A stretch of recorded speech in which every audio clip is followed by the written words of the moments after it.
Welcome to Pill Talk Podcast. This is your host, Dr. Bartu Wilson, coming to you guys with my special guest, Chris Vasou, who is a pharmacist and going to teach you guys a little bit about finances so you can get your finances in order and everything. Coming from Florida today. So thank you, Chris, for being on the podcast. How are you doing today? I'm doing fantastic. Thank you for having me. No problem, no problem. So let's jump into it, to your background a little bit. You said you are a pharmacist and you've been a pharmacist for 30 years. Um, what made you choose this career, or what's a little bit of background? Yeah, what made you choose this career?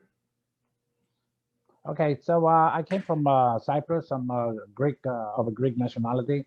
I came to the States in 1978. I'm sorry, 1981. And at the time, coming from a small island, the biggest subject or major, if you want to say, was computer science. And when I realized that most of my compatriots were all going for computer science, I realized that I think we're all going to be on the unemployment line if I don't choose a different profession. I never thought of be honest, I never thought of being a pharmacist. It was, so, I came from a construction family. My mother was a seamstress, my father in construction. So we really didn't have any, money or any connection as to what profession I should do. So to them, it was just go get an education, do something good for yourself. And I started working in restaurants, washing dishes and do anything I had to do to earn money and, pay my rent and start paying my school. I started going to Queens College for to learn the language first. So during that time, I met a pharmacist student. So I went to the St. John's University with him, and he was talking to his advisor. Then after they finished, she looked at me and she says, "So what you gonna do with your life?" So I said to her, "I really don't know. I'm in between. I can't do. I don't know right now." So she gave me a speech that she was so passionate about it. It just opened my eyes, and since that time, I it's been 30 years. What a ride! Let me tell you, she influenced my life in the most positive way anybody could do. So I love every single day of being a pharmacist. There's not haven't been one day that I never liked my profession. There are other factors that might come into play, that came into play, but being a pharmacist, it's the pleasure of my life. Nice, nice, nice. That's a really good story right there. Really inspirational that one person was able to like change your trajectory in life and get you to where you are now. So that's really good of Correct. her. What's up, everybody? Let me introduce myself. My name is Dr. Bartu Wilson.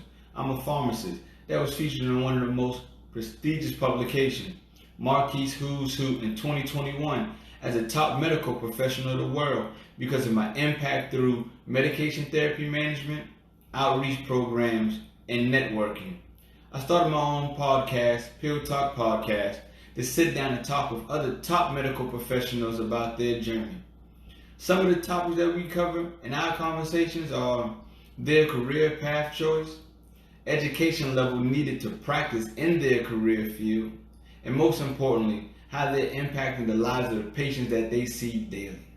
So, I would like for you to join me every Monday at 6 p.m. as I release new episodes so you can learn about the different medical fields from the top professionals themselves. I just want to let you know that Pill Talk Podcast is just not a podcast, it's your medicine. The daily dose you need to educate, motivate, and aspire to live at your full potential. So become an empowered leader and start to dream bigger with Pill Talk Podcast. So I want you to go ahead and subscribe to my YouTube channel and support the podcast by becoming an active listener and purchasing some merchandise. Thank you.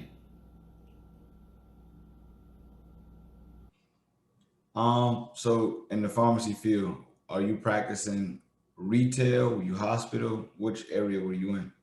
During my years in school, the last year, back in the when I graduated in 1989, we were the last class of 5-year program. The class was coming in 1990, was the beginning of the 6-year program.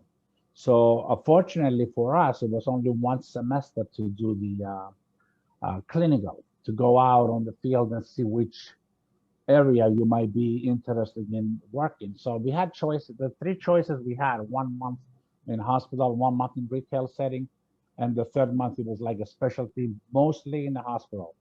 So 2 months in the hospital, 1 month in retail setting. Um, because I think I worked in the restaurant business to earn money to pay my tuition, I became a very I became a people's person. I like people. I'm very compassionate about helping people.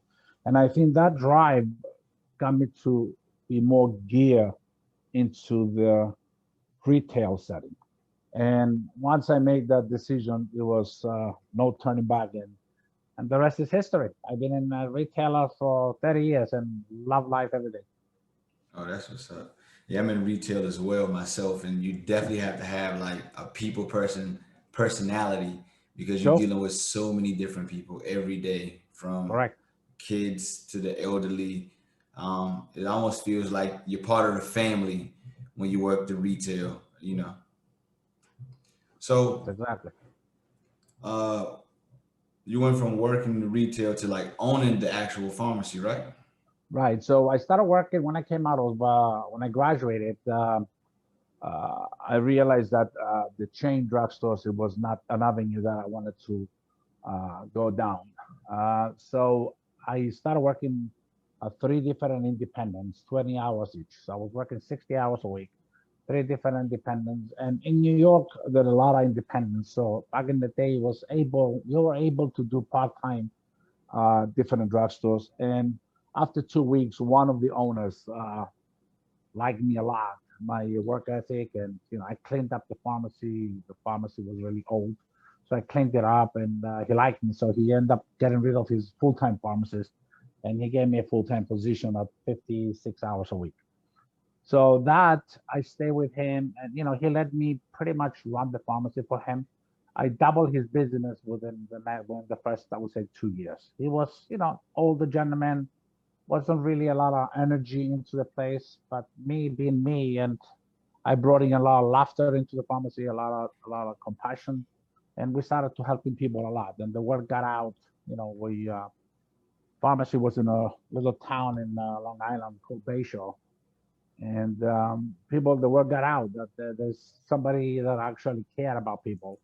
And New Yorkers are very compassionate people. They're rowdy and sometimes, but they're very compassionate and very loyal. So once you're able to get on their good side, you're their hero. And I was blessed. I stayed in that neighborhood from 1991 to 2008. So 17 years. I was their go-to guy, and I helped thousands and thousands and thousands of clients, families, three, four generations, their kids, their grandkids, they all come into the same pharmacy. And it was really a pleasure going to work. I was working 14 hours a day. I worked all the hours, 72 hours a week that the pharmacy was open for at least 12 to 14 years. So I put a lot of time and energy into it, but it's when you're having fun, when the environment that you create, it's fun. You don't mind working long hours because you see what your result is. As pharmacists, we go to school for two reasons. Number one, because we're compassionate about helping people. And number two, obviously, we want to get compensated. Well, the compensation, it goes it becomes like a second. We're not trained to look at money all the time. We're trained to look, how do I take care of this person? Their family, their pain and whatever needs they have. And that becomes a priority. And I think that's why we're the number one trust profession. And there's a reason for it. People trust us. Yes, yes, yes. Man, you just hit on a couple of things. Like one is creating a great workspace, right? Because we do work in that area, and it's a small confined area for long periods of time, 12, 13 hours a day. and making sure that one, the environment is good and safe. Two, having a strong team with you that's as compassionate as you are with making sure that the people that comes into the pharmacy are taken care of. And number three is just being able to like you say, go back to being like a people person and having that love for what you do. From what you're saying, 27 years, one place, and you turned it around. Within 2 years, you doubled the growth of the company. That says a lot about you, a lot about how you gave to that community, and they started to come back and give to you. Yeah, well, as a pharmacist, you always, one thing I learned coming from my background, poor family, we struggle, but my parents always make sure that we have the necessities. We didn't have luxury, but we had the necessities. So that taught me to be able to see people who they are, go to their level. It doesn't, your education is irrelevant at this point. Your education, our education is, they need our help. They're walking into the store and they're looking at you and they say, okay, my God, there's a professional here, there's a pharmacist, please help me. And this is where we have to understand that if we don't go to their level and understand, put yourself in their shoes, being sick, being depressed, or whatever the situation you are, walking in and asking somebody, please help me. If you cannot relate to that, you will fail as a pharmacist. I can And understand another that. thing that I did, I always, the same way that I treated my customers, I treated my own employees. When I opened the pharmacy on my own, 1996, I hired 14 people, and I retired in 2008. I sold the pharmacy, and all 14 people stayed there with me. Nobody left. Nobody quit. Nobody, and loyal like you won't believe. You cannot find. I try to do the same thing in Florida, totally different state, totally different atmosphere. But I was blessed. I was blessed, and I count my blessings every single day. Those employees became my family. My customers became my family. Everybody had my cell phone, so no matter what time it was, I was going to go help them, and that's what is missing now. Sometimes you cannot do that when you work for either a hospital or a retail store or a chain drugstore. Yeah, that's one thing that I try to implement at my store. Is like the family feel. Like I tell all my technicians, hey, you got to treat everybody like your favorite cousin when they come in here. Yep. Like you happy to see them. You want to make sure that you can help them in any way possible, because it's going to be times where things are rough back here, or we're understaffed or short staffed, or something happens. And if you treat that person like a family member, they'd be more compassionate and understanding. Like, okay, I see that you guys are backed up. My prescription isn't ready yet. I won't mind sitting and waiting the extra 5 to 10 minutes, because I know that you guys are doing everything that you can to actually get me out of the store faster with what I need. Or if the medicine is not there or the delivery hasn't come yet, they be like, okay, I understand. I know that when they do get here, you guys will prepare my medication and give me the phone call. And like that right there has helped us so much, because when I first got to my store, just my story, it was a lot of floaters. So nobody really was able to like sit down and like make a connection with the community. So when I first got there, it was a lot of pushback. They were like, "You're not going to be here long. Like, what's going on?" There's a lot of transitions in the store. And now when they come in, they're like, "Man, I'm so happy that you've come to this store, because things have like did a 180, a whole 360, like a whole turnaround." And like that's one thing that I'm proud of at my store, and just having that compassion, that people personality to make those changes. And also to add to that, when I moved to Florida in 2008, and pretty much I retired at the time because I took care of my finances. What I'm trying to, help pharmacists right now, try to organize them and show them, hey, there is a way to get out of the debt and start your savings. So I did that planning, and that's why I'm passionate about also helping fellow pharmacists. But uh, I opened another pharmacy in Jupiter, and I was always also successful because, again, the same mentality. You take care of the customers, your employees, and your family. Everybody's your.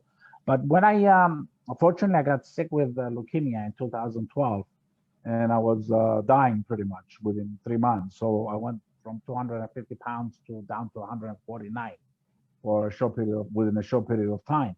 So I ended up going to MD Anderson. That's another story altogether. But they saved me, and what that taught me is I realized how much people actually care about me.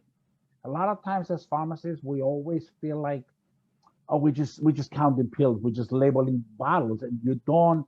A lot of times, a big majority of the people they don't have that, that to give you a little bit of a hey, thank you for helping me out.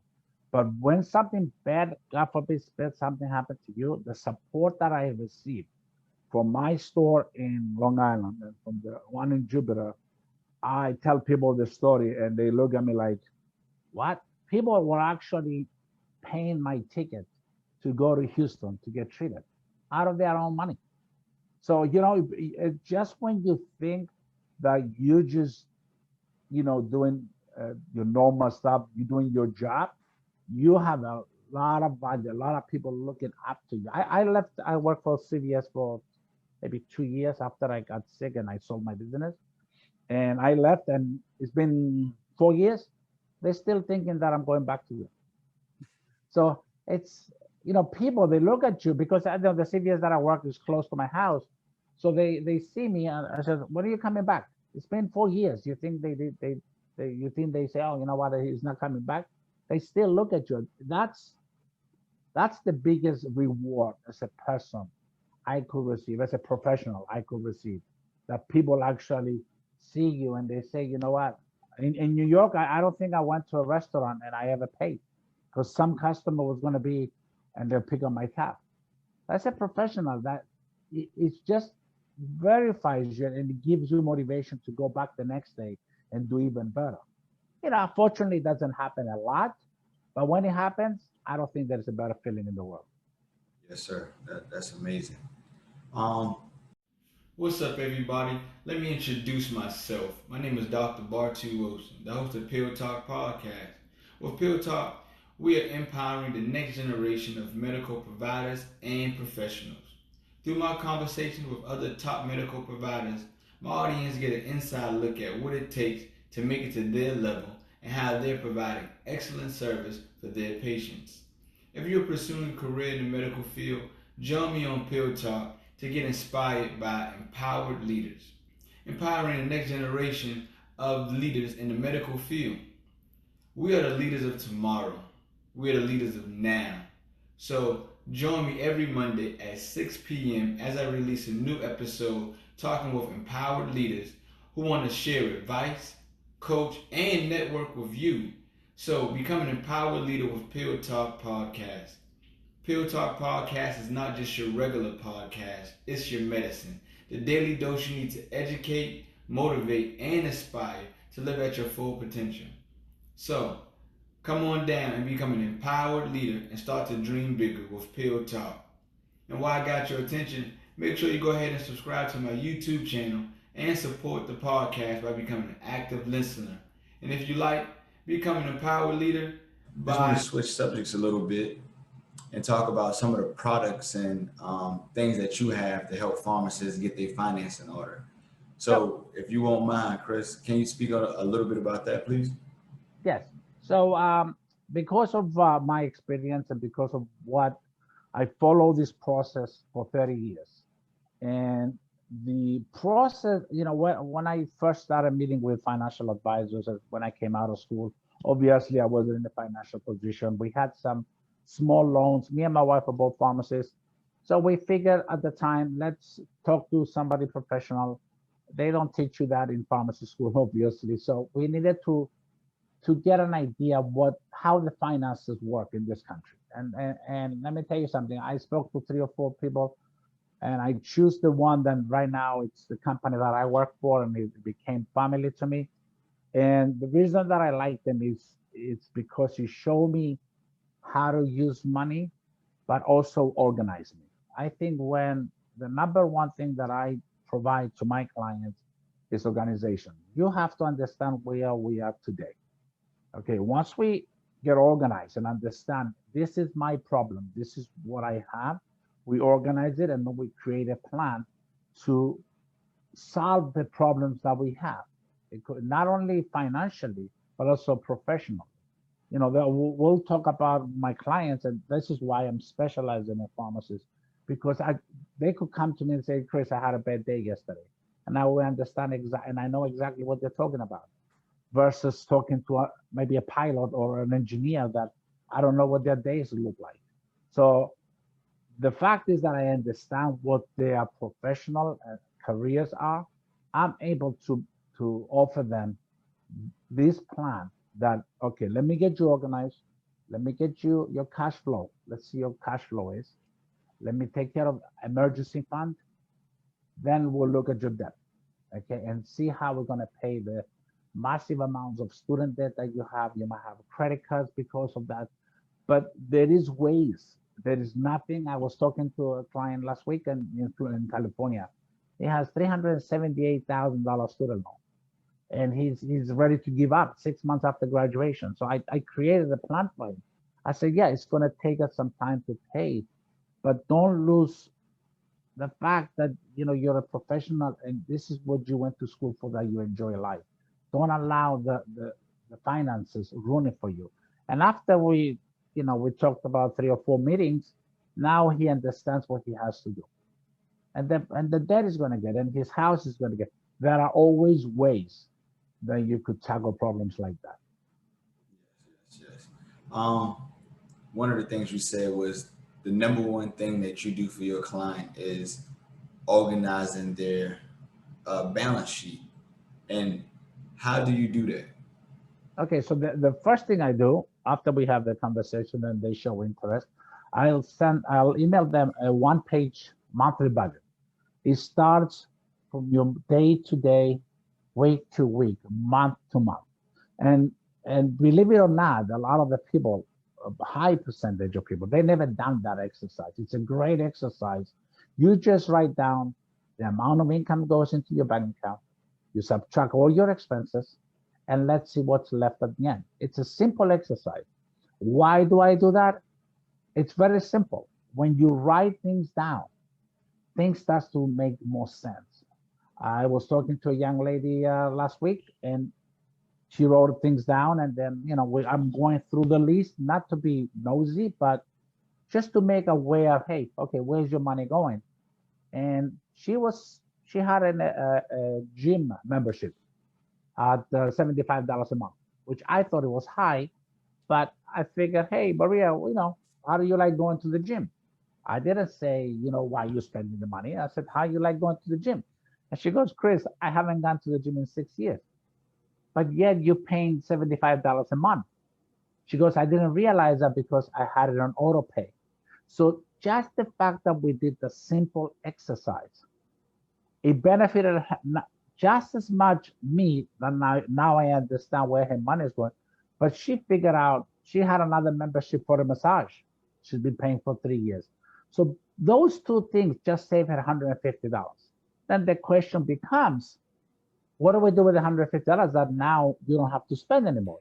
Do we apply it towards your student loans? Do we apply it, create a savings account? It's a conversation that everybody is different. So, and I'm open to that. I don't push any products. Where you put your savings, to me, products is not the most important thing.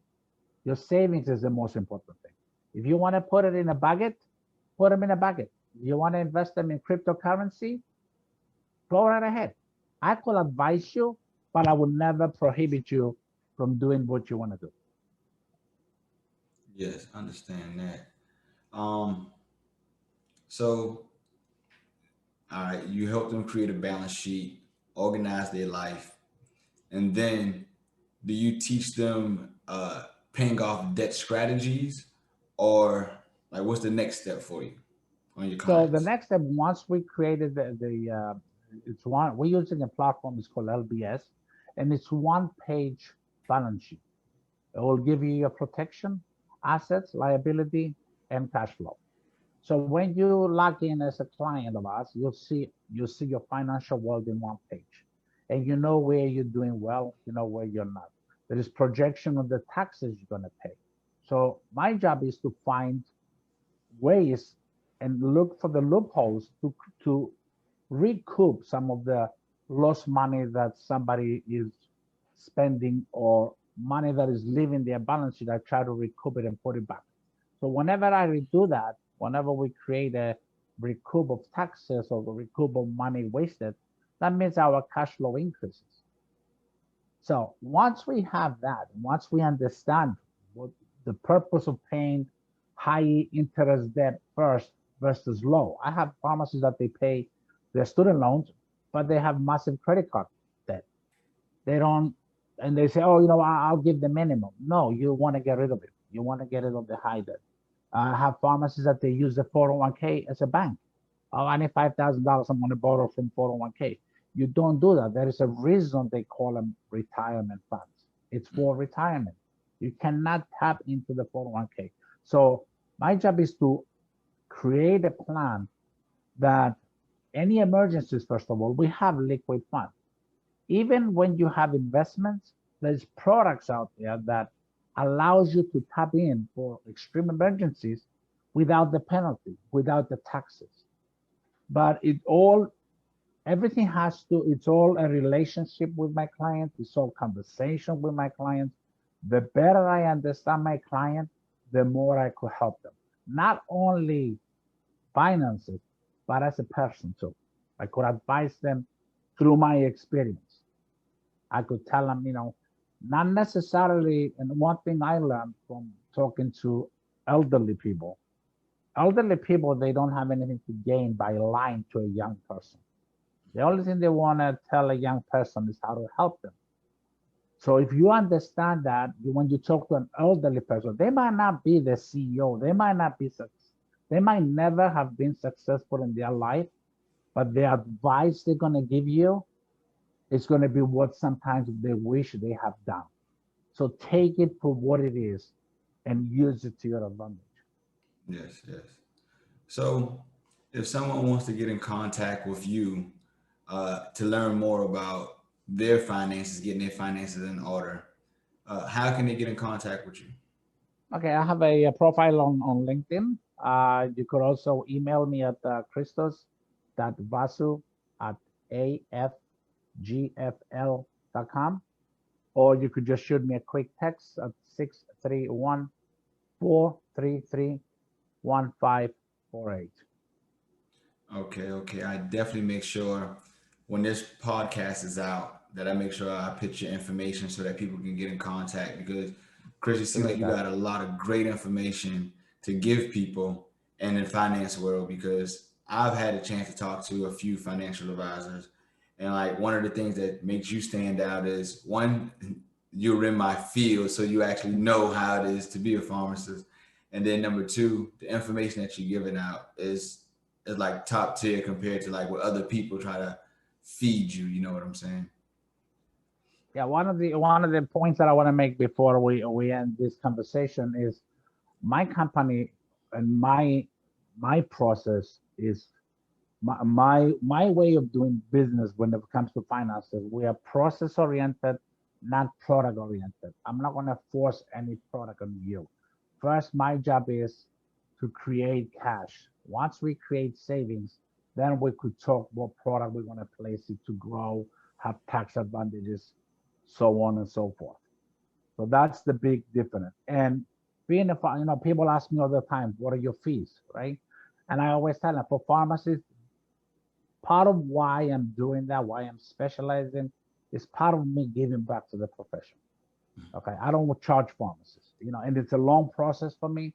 It's time consuming, but I'm not going to charge pharmacists. If it was somebody else outside, a different profession, based on the complexity of the plan, it could be anywhere from 500 to 2,500. It all depends on that. I have clients, multimillionaires. They put all their finances in one envelope, send it to me, make me a plan, charge me whatever you want. So, but for pharmacists, I have a special place in my heart. That's why I have to. And also through my own children. My kids are 27 and 22, and then they don't have the student loans, but I see their generation, how they struggle. And I told them, I said, you know what? The more people I could help, the better off I will feel. So that's my goal in life, just to whatever is left, because I don't know, with leukemia, you never know. So I'm just keep on doing every day whatever I can.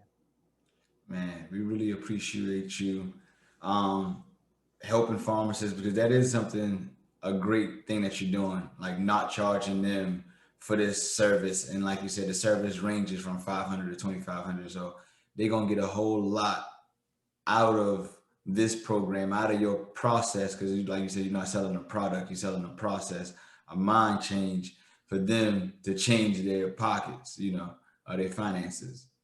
So Chris, I really appreciate you. Oh, just in case we missed it, let everybody know what company you work for again. Oh, the company, I'm a Guardian, a life insurance agent, but the company that I work for in Florida is called Alliance Financial Group for licensing reason. So the company is one of the best ever. But again, we're not about the company's product. I'm an agent because I have to be licensed in order for me to even talk to other pharmacists about any finances. I have to be licensed. So I have to have a company, but I'm not promoting Guardian's products in any way. All I want to do is what's good for my client. If my client, I have plenty of clients, they'll come in, we'll do the financial planning, and they're okay. They don't need anything, or they don't have any cash flow. So I'm not gonna push products on them. Only when I create cash flow, I will start talking about where do we put the money to benefit you long term, short term, based on their goals and their dreams. All right. Well, Chris, again, thank you for coming on Pill Talk Podcast. I really appreciate you taking some time out of your day to come talk with me, to share some light on how pharmacists and other people can get their finances in order, and telling us your story, how you became a pharmacist and so compassionate and made an impact in the people's life that you help serve. Well, thank you, sir. I appreciate you. Thank you for having me on. Good luck. All right, thank you. Have a good day. You do the same.